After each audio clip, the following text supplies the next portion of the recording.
Online জুয়া ও free fire, PUBG, xBet, উইনবিডি সহ বিভিন্ন মোবাইল গেমে আসক্ত হয়ে পড়েছেন সীমান্তবর্তী কুড়িগ্রাম জেলার শিশু কিশোররা।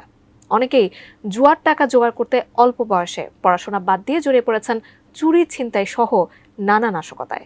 বিস্তারিত কুড়িগ্রাম প্রতিনিধি MS সাগরের রিপোর্টে।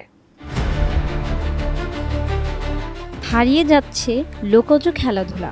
গ্রামগঞ্জের শিশু কিশোরেরাও এখন মাঠের খেলা ছেড়ে মত্ত মোবাইলের ভিডিও গেমে। নতুন প্রজন্মের সুস্থ বিকাশের জন্য যা এক বড় বাধা। মোবাইল গেমে আসক্ত কুড়িগ্রামের সীমান্তবর্তী বুড়ঙ্গমারি, কচাকাটা ও নাগেশ্বরী, ফুলবাড়ী উপজেলার বিভিন্ন শহর এবং চরাঞ্চলের শিশু কিশোররা পড়াশোনা বাদ দিয়ে দিনের বেশিরভাগ সময় তারা ব্যয় করছেন গেমিংয়ের পেছনে। এছাড়া অনলাইনের ব্যাটিং সাইটগুলোতে রয়েছে তাদের অবাধ চলাচল। অনেকে জুয়ার টাকা জোগাড় করতে অল্প বয়সেই পড়াশোনা বাদ দিয়ে জড়িয়ে পড়ছেন চুরি, ছিনতাই সহ নানা নাশকতায়। শহর কিংবা গ্রাম, প্রায় সবখানে কিশোরদের এমন দল বেঁধে মোবাইলের ঝুঁকি নিত্য নৈমিত্তিক ব্যাপার। যে বয়সে মাঠে খেলাধুলা করার কথা, সেখানে তারা ডুবছে মোবাইল গেমের নেশায়।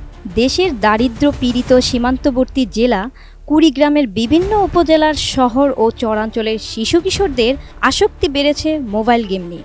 বাবা মায়ের চোখ ফাঁকি দিয়ে ঘন্টার পর ঘন্টা কাটছে তাদের গেমের পিছনে। কেউ কেউ খরচ করছে টাকা।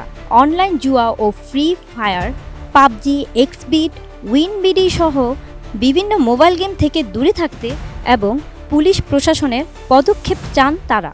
এটি একটি মরণঘাতী গেম। এটি প্রতিটা স্টুডেন্টের না খেলানো উচিত, কারণ এটি মানসিক বিকাশে বাধাগ্রস্ত করে, পড়াশোনা এবং তার ভবিষ্যৎ জীবন নষ্ট করে দেয়। একটা স্টুডেন্টের এটা না খেলানো উচিত। পাবজি, ফ্রি ফায়ার, ক্যাসিনো, আমাদের মতো যুবকরা এগুলো খেলা খেলে ধ্বংস হয়ে যাচ্ছে। এগুলো থেকে আমরা আসলে বিরত থাকতে চাই, কারণ এগুলো হচ্ছে আমাদের মেধা বিকাশের মানে আমাদের মস্তিষ্ককে একদম খারাপ করে দিচ্ছে। আমরা পড়ালেখা ভালোভাবে করতে পারতেছি না।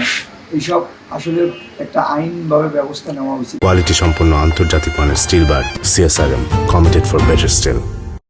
আগামী প্রজন্মকে শারীরিক ও মানসিকভাবে অসুস্থ হওয়া থেকে রক্ষায় সরকারি পদক্ষেপের দাবি অভিভাবকদের।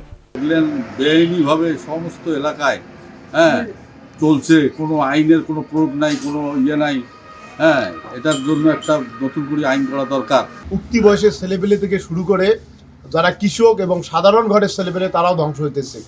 এই খেলার বিপরীতে একটা আইন করা অতি জরুরি। এদিকে এই মোবাইল নেশায় আসক্ত হয়ে তাদের পরিবার থেকে তারা বিভিন্নভাবে লাঞ্ছনা পেয়েছে এবং যুব সমাজকে তারা নিজেরাই ধ্বংস করে ফেলেছে। আমরা চাই স্থানীয় প্রশাসন কর্তৃক এগুলো হ্যান্ডেলিং করা হোক। অনলাইনে বাজি খেলার সংখ্যাটাও কম নয়। বিভিন্ন ধরনের ব্যাটিং সাইট তৈরি হচ্ছে কিশোরদের টার্গেট করে। দ্রুত সময়ে কয়েক গুণ টাকার প্রলোভনে পা দিচ্ছে অনেকে।